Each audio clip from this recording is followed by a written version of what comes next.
Hola, ¿qué tal? ¿Cómo estáis? Bienvenidos a todos a otra entrega de este curso de Laravel en el que nos encontramos viendo Eloquent, el ORM de Laravel. En el vídeo anterior vimos cómo utilizando Eloquent podíamos obtener la información almacenada en la base de datos y en este vídeo vamos a ver cómo afinar un poco más. Vamos a ver cómo utilizando Eloquent podemos realizar queries, consultas, pero con restricciones, condiciones, filtros. Es decir, conseguir filtrar la información que queremos obtener de la base de datos. Para poder explicar y jugar un poco con este tema de consultas con filtros, he agregado 3 registros más a la base de datos. Os recomiendo que si tenéis solamente 2, o como tenía yo anteriormente, pues agreguéis pues 3, 4 registros más y esto nos va a permitir jugar un poco, ¿no? Yo los 3 que he agregado pues son un plato, un florero, una navaja, de China, España y Suiza, de cerámica los 2 primeros y de ferretería el último. Y esto nos va a permitir ya por lo menos realizar alguna consulta con filtros. Si recordáis, en el vídeo anterior utilizamos el método all. Este método all pues nos permitía obtener toda la información almacenada en nuestra base de datos, de tal forma que si ejecutamos ahora mismo la URL leer, que es la que teníamos en el vídeo anterior, si recordáis, obtenemos información de esos 5 registros que tengo yo en la base de datos, ¿no? Pero ¿cómo poder hacer consultas filtradas? Por ejemplo, ¿cómo obtener de la base de datos aquellos artículos que sean solamente de China, por ejemplo? O aquellos artículos que sean de cerámica. O los artículos cuyo precio sea superior, por ejemplo, a 100 euros, por poner un ejemplo. Es decir, ¿cómo realizar todo este tipo de queries, de consultas, que serán las que hagamos la mayoría de las veces? Normalmente trabajamos con bases de datos extensas y la mayoría de las veces hacemos consultas con filtros. ¿Cómo hacer esto con Laravel? Vamos a verlo. Lo tenéis todo bastante bien explicado en la documentación oficial. Si os vais a la documentación oficial Eloquent, pues bajando un poco, después de todo lo que vimos en el vídeo anterior, de las convenciones, etcétera, etcétera, bueno, pues aquí nos encontramos ya en la sección de Retrieving Models con el método all que hemos utilizado en el vídeo anterior y justo a continuación, fijaos cómo nos dice Adding Additional Constraints, es decir, agregar restricciones adicionales, ¿no? Y nos viene aquí ya el primer ejemplo. Fíjate que está utilizando un método where, al cual pues le introduce 2 parámetros y luego pues agrega adicionalmente otros métodos, como por ejemplo el método orderBy, el método take y el método get. Nos dice también en la explicación que el método all de Eloquent, el que hemos utilizado en el vídeo anterior, pues devuelve todos los resultados de la tabla. Pero nos dice que podemos adicionalmente agregar restricciones a las consultas y utilizar el método get, además de estas restricciones, para obtener los resultados, ¿no? Entonces, en base a esta explicación y al ejemplo, yo creo que queda bastante claro lo que podemos hacer.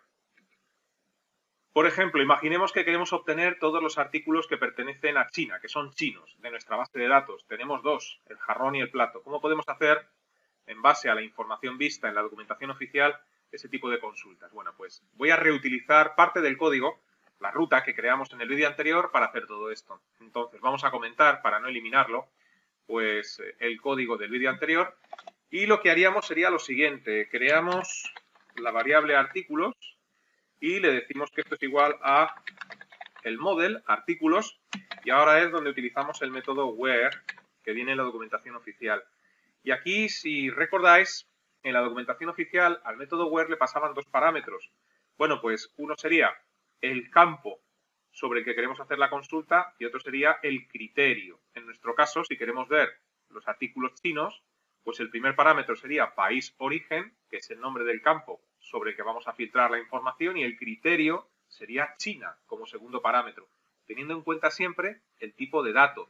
El nombre del campo va a ser siempre de tipo texto, tendrá que ir entrecomillado, y en nuestro caso, el criterio, es decir, China, también es un texto, es un string, así que deberá ir entrecomillado también. En el ejemplo que veis en la documentación oficial, el criterio no se trata de un texto, por eso no va entrecomillado, es un valor numérico, ¿no? En nuestro caso, en definitiva, pues la cosa quedaría como sigue. Como primer parámetro, país, origen, coma, y como segundo parámetro o argumento, China, también entrecomillado. Y hemos visto también en la documentación oficial que esto debe ir acompañado del método get para poder obtener la información. Y ya lo único que debemos hacer entonces en este caso es un return de lo que hay almacenado en artículos. Y ya está. Esta información nos dará pues los dos artículos chinos que tenemos. Guardamos cambios, vamos a la URL, actualizamos con F5 el navegador y ahí tenemos el primer fallo. Y es que yo, como siempre, pues teniendo errores de este tipo, ¿no? No es artículos en modelo, es artículo en singular. Bueno, pues corregimos ese pequeño error, guardamos, actualizamos con F5 y ahora sí, ahí tenemos, como podéis ver, los dos artículos que pertenecen a China. Una vez visto esto, bueno, pues hacer el resto de consultas con filtros no debe ser muy difícil. Por ejemplo, si quisiéramos ver los artículos que son de cerámica, pues el primer criterio sería sección, que es el campo sobre el que vamos a filtrar, y el criterio sería cerámica. Si guardamos cambios y actualizamos el navegador con F5, nos devuelve los tres artículos que pertenecen a la sección de cerámica, ¿no? Si lo comprobáis con la base de datos, bueno, pues efectivamente así es. Si recordáis la documentación oficial, pues aquí están utilizando, además de where y get, pues en el ejemplo, dos métodos más. Order by es para ordenar los registros y take es para obtener un número de registros en concreto. Este método take es útil cuando tu información es mucha, es decir, cuando tienes muchos registros en tu base de datos. En mi caso, pues casi no al lugar porque tengo muy pocos. Pero, por ejemplo, ahora mismo me está devolviendo 3 registros. Si yo quiero que me devuelva nada más que uno, pues tendré que utilizar ese método take y lo utilizaríamos de la siguiente forma, como viene en la documentación. Es decir, a continuación del where, un take con el número de registros que quieres que te devuelva, 1, 2, 3, 15, guardas cambios, actualizas y ahora obtendremos solamente un registro, el primero, ¿no? Muchas veces quieres ver una muestra o un ejemplo del criterio que has escrito. Bueno, pues en ese caso sería útil el método take. En cuanto al método order by que hemos visto en la documentación, pues yo creo que todos sabéis, si estáis haciendo este curso, para qué debe servir, ¿no? Para ordenar los registros. Si quito el take, guardo y actualizo, tengo la información que hemos visto antes. Observemos estos 3 registros que pertenecen a cerámica. El primero es el jarrón, el segundo es el plato y el tercero es el florero. ¿Cómo los ordena por defecto Laravel? Bueno, pues los ordena por el ID, es decir, ahí está, ¿no? No, perdona, el ID es este. Los ordena por el ID, que es el campo clave de la base de datos, es decir, el orden por defecto en el que aparecen almacenados en la tabla. Si queremos otro orden, por ejemplo, imaginaos que lo quiero ordenar alfabéticamente por nombre de artículo, está claro que el primero debería de ser el florero, después iría el jarrón y por último iría el plato. ¿Cómo hacer eso? Utilizando order by. Antes del get, order by,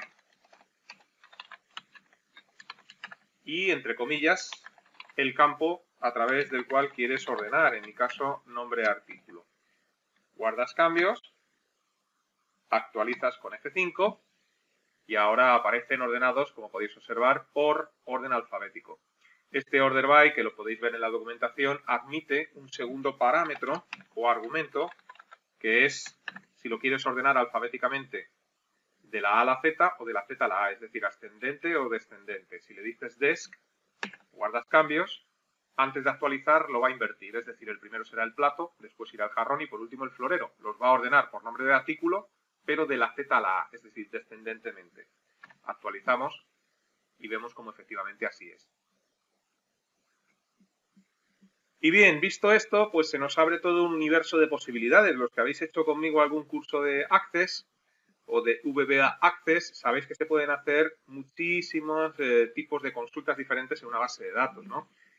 Y bueno, pues podemos hacer consultas de agrupación, podemos hacer consultas de cálculo, podemos hacer, en fin, muchos tipos de consultas diferentes. Si consultáis la documentación oficial, fijaos que en esta sección de agregar restricciones hay un cuadro azul en el que, bueno, pues nos aparece subrayado una zona que dice Query Builder, es decir, constructor de consultas. Y dice, deberías de usar uno de estos métodos en tus consultas Eloquent. Si pulsamos en esa opción, pues la documentación oficial nos lleva a otro sitio que le llama Query Builder. Y en este Query Builder, echando un vistazo hacia abajo, pues tenemos muchísimas opciones. Por ejemplo, vemos que aquí están utilizando un método junto con el where al que llaman first. Bueno, pues este nos va a devolver el primer registro en base a unos criterios, ¿no? También vemos que utilizan el método value. Esto es útil cuando quieres ver solamente la información de un campo en concreto. Y luego, en cuanto a cálculos, echando un poquito la vista hacia abajo, pues nos encontramos aquí ya con los primeros métodos que nos permiten hacer todo tipo de cálculos. Por ejemplo, count, max, para averiguar el precio máximo o el número más alto en base a unos criterios, AVG para realizar la media. Por ejemplo, imaginemos que queremos ver el precio más alto de los artículos de cerámica. ¿Cuál será? No sabemos en principio si es 80, si es 120, no sabemos cuál es. En ese caso utilizaremos el método max, especificando como parámetro de ese método el campo en el que queremos averiguar el valor máximo, ¿no? Echando un vistazo a nuestra base de datos, si yo quiero saber de los artículos de cerámica cuál es el precio más alto, lo que voy buscando es esa información, el 125. El campo sobre el que voy a hacer la operación matemática, en este caso averiguar el máximo, es el campo precio. Ese será el parámetro del método max. ¿Cómo haríamos esto? Bueno, pues en este caso es tan sencillo como seguir las instrucciones que nos da la documentación oficial. Después del where, pues utilizamos el método max y, entre comillas, el nombre del campo en el que vamos a operar, que en nuestro caso es precio. En la documentación oficial no acompañan a este método, al método max del otro método get. No hace falta en este caso. Si solamente quiero ver el precio, es innecesario. Guardamos cambios y ahora cuando actualice, con F5 debería de devolverme pues un 125. Pues F5 y ahí lo tenemos. Ese es el precio máximo. Como os podéis imaginar, si tenemos una función max, pues tendremos la función min para obtener justo el resultado contrario, el valor más bajo. Bueno, pues si guardamos y actualizamos con F5, nos va a devolver el precio mínimo de los artículos de cerámica. Nos dice que es 15 y efectivamente así es. Corresponde al plato, que es de cerámica. Y bueno, pues a partir de aquí, como digo, un universo nuevo que podrás ir tú mismo probando, pues leyendo la documentación oficial que nos ofrece Eloquent, el Query Builder. Vamos a dejar este vídeo en el punto en el que nos encontramos. Os recuerdo que todo esto se debe utilizar con formularios, ¿no? La manera más habitual es usarlo con formularios. Más adelante en el curso, sin tardar mucho, entraremos en el tema de formularios y cómo utilizar todo esto pues con formularios para insertar, borrar, actualizar y obtener información de la base de datos. Dicho esto, pues os digo lo de siempre. Os espero en la próxima entrega. Hasta entonces, que os vaya bien.